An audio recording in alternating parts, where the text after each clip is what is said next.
उत्तर प्रदेश के एक छोटे से गांव रामपुर की गलियों में हर सुबह एक किर्र किर्र की आवाज सुनाई देती थी। यह आवाज किसी सिलाई मशीन की होती जो तेजी से एक के बाद एक कपड़े सी रही होती। उस मशीन को चलाने वाला था हरिराम, गांव का एक सीधा साधा दर्जी। हरिराम की दुकान घर के बाहर ही एक छोटे से छप्पर के नीचे थी। घर क्या था, ईंट पत्थर से बना दो कमरे का पुराना मकान, जिसमें हर सांस के साथ संघर्ष की बदबू आती थी। हरिराम का बेटा था विवेक, 15 साल का सीधा साधा लड़का। उसके कपड़े अक्सर पुराने होते, चप्पल की पट्टी कई बार सिलाई से जुड़ी होती, लेकिन उसकी आंखों में एक अलग चमक थी। वो रोज अपने पापा की दुकान के बगल में बैठकर किताबें पढ़ता और गांव के स्कूल में 10वीं क्लास का टॉपर था। विवेक का सपना था डॉक्टर बनना। वो कहता, पापा, एक दिन ऐसा होगा जब मैं लोगों का इलाज करूंगा और हमारे गांव में भी एक अच्छा अस्पताल होगा। हरिराम हंसते हुए कहता, बेटा, हम दर्जी लोग सुई से कपड़ा जोड़ते हैं। तू अगर डॉक्टर बना तो शरीर भी जोड़ पाएगा, लेकिन पढ़ाई बहुत महंगी है बेटा। विवेक जानता था कि उनके पास पैसे नहीं है, लेकिन उसके हौसले में कोई कमी नहीं थी। 10वीं का रिजल्ट आया। विवेक ने पूरे जिले में टॉप किया। गांव के लोग हैरान थे कि एक दर्जी का बेटा ऐसा कमाल कर सकता है। अगले दिन स्कूल के प्रिंसिपल ने विवेक को बुलाया और कहा, बेटा, तुम्हें मेडिकल की तैयारी करनी चाहिए। लखनऊ में एक सरकारी कोचिंग है जहां टैलेंटेड बच्चों को फ्री में नीट की तैयारी करवाई जाती है, लेकिन उसके लिए एक एंट्रेंस टेस्ट पास करना होगा। विवेक की आंखों में उम्मीद की लौ जल उठी। उसने घर जाकर पापा से कहा, पापा, मुझे ये एंट्रेंस टेस्ट देना है, मैं डॉक्टर बनना चाहता हूं। हरिराम ने थके हुए स्वर में कहा, बेटा, सिलाई मशीन से पेट पलता है, सपनों से नहीं। पर अगर तू तैयार है तो मैं भी पीछे नहीं हटूंगा, लेकिन सिलाई में मेरा हाथ बंटाता रहना पड़ेगा। विवेक ने सिर हिलाया। ठीक है पापा, मैं रात को पढ़ूंगा और दिन में आपकी मदद करूंगा। अब दिन का रूटीन बदल गया था।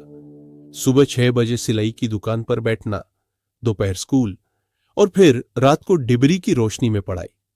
किताबें पुरानी थीं, नोट्स उधार लिए हुए थे और मोबाइल नहीं था। टेस्ट की तैयारी में बहुत कुछ समझ नहीं आता, लेकिन वो हार नहीं मानता। अक्सर वो गांव के बाहर रेलवे स्टेशन के पास की एक सरकारी लाइब्रेरी में पढ़ने जाता, जहां बैठने को कुर्सियां नहीं, लेकिन सपनों के लिए सन्नाटा बहुत था। विवेक को खुद पर शक होने लगा। क्या मैं वाकई डॉक्टर बन सकता हूं? तभी गांव की टीचर सरिता मैडम ने उसकी कॉपी देखकर कहा, विवेक, तुम्हारी आंखों में जुनून है, तुम्हें कोई नहीं रोक सकता। उन्होंने उसे गाइड किया, पढ़ने का तरीका सिखाया और हर हफ्ते उसे मॉक टेस्ट देती। 3 महीने तक रोज सिर्फ पढ़ाई पढ़ाई पढ़ाई। वो दिन आया जब लखनऊ कोचिंग का एंट्रेंस टेस्ट हुआ।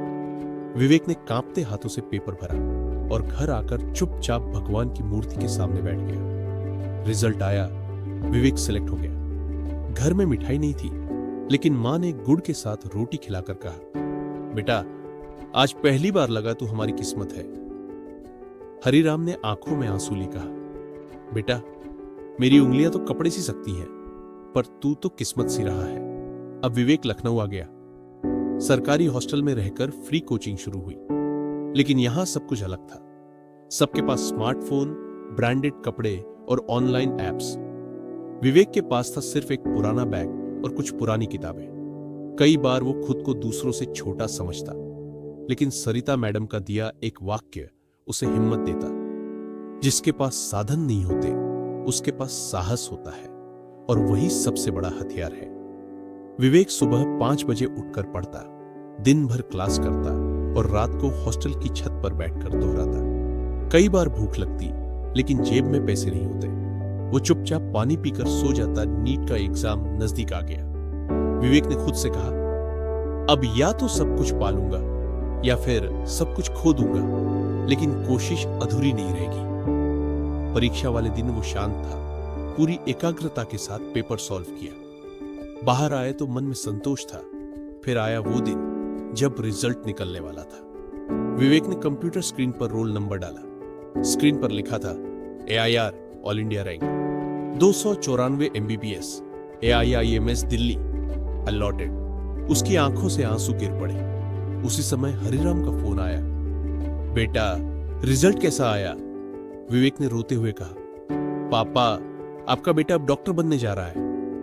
विवेक अभी AIIMS दिल्ली में पढ़ाई कर रहा था। बायोकेमिस्ट्री, एनाटॉमी, फिजियोलॉजी सब कुछ सीख रहा था। उसके क्लासमेट्स बड़े शहरों से थे, लेकिन कोई भी मेहनत में उससे बड़ा नहीं था। 5 साल बाद डॉक्टर विवेक एक शानदार डॉक्टर बन गया। विदेश से भी ऑफर आए, लेकिन उसने एक अलग फैसला लिया। वो वापस अपने गांव रामपुर लौटा। गांव में एक पुराना स्कूल था। उसने वहीं पर एक छोटा अस्पताल खोल दिया, जहां गरीबों का मुफ्त इलाज होता।